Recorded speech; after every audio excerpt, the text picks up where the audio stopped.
Ika-6 ng Oktubre, Martes. Ano ang hiwaga ng pakikipag-usap sa Diyos? Sa mga nais humawak sa pinakanaisin ng Diyos at sa ganap na planong kanyang inihanda bilang kanilang personal na tipan, sila ay hinahanap ng Diyos magpahanggang ngayon. At nang siya'y alisin ng Diyos, si David naman ang pinili ng Diyos upang maghari sa kanila. Sinabi ng Diyos tungkol sa kanya, "Si David na anak ni Jesse ay isang lalaking aking kinalulugdan na handang sumunod sa lahat ng nais ko." Mga Gawa chapter 13 verse 22. Sila ang nagpasigla sa akin, gayon din sa inyo.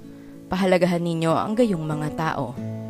Unang Korinto chapter 16 verse 18. Komunikasyon sa Diyos. Mga Bilang chapter 21 verse 5. Nagreklamo sila sa Diyos at kay Moises, "Inilabas mo ba kami sa Ehipto upang mamatay lamang sa ilang na ito? Wala kaming makain ni mainom. Suyang-suya na kami sa walang kwentang pagkain ito." Ang mga tauhan ng Diyos ay ang mga mayroong komunikasyon sa Kanya. Mula sa kanila, binigyan ng Diyos ang mga pastor ng karapatang sumamba at karapatang gumawa ng paghatol. Ipinasa din ng Diyos ang tamang misyon sa mga opisyal ng church at ginagawang nakaugnay ang direksyon ng mga remnants sa kanyang direksyon. Sa pagkakaalam sa katotohanan ito, ano ang dapat mong tiyakin at alalahanin mula sa kabuuan ng Biblia? Una, ang daloy ng buong Biblia. Isang mensahe para sa panahon. Makikita mo ang mensahe ng Diyos para sa panahon sa pamamagitan ng daloy ng buong Biblia at ng mensahe na ipinahayag mula sa headquarters. Ito ay ang mga daloy ng tipan ng Kalbaryo kung saan tinapos ni Jesus ang lahat.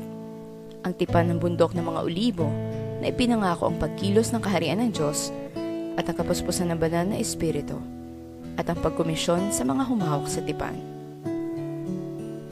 Ikalawa, ang daloy ng buong Biblia mula sa church patungo sa field. Ang daloy na ito ay naipasa sa church. Ang pagkilos ng banal na Espiritu na ipinangako sa church ay naganap at ang mga pangunahing tauhan ng biyaya ay naitatag. Ipinahayag nila ang mensahe ng pangako ng Diyos at ipinaliwanag ang mga magaganap sa hinaharap. Patuloy na naipasa ang daloy na ito sa field at ang kaganapan ay nangyari sa bawat araw. Kung maganap ang mga ito sa iyo, ang kasagutan ng 24 oras ay magsisimula. Para sa mga anak ng Diyos, ang kabuuan ng oras ay magiging oras upang makatanggap ng sagot mula sa Kanya.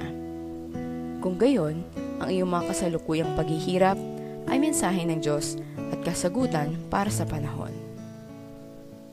Panalangin sa tipan.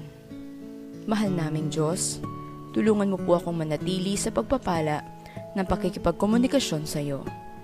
Sa aking pagtingin sa Biblia, tulungan mo po akong panghawakan ang malinaw na dahilan kung bakit ako ay tinawag mo bilang aking personal na tipan. Ito ang aking dalangin sa pangalan ng Panginoong Hesus. Amen.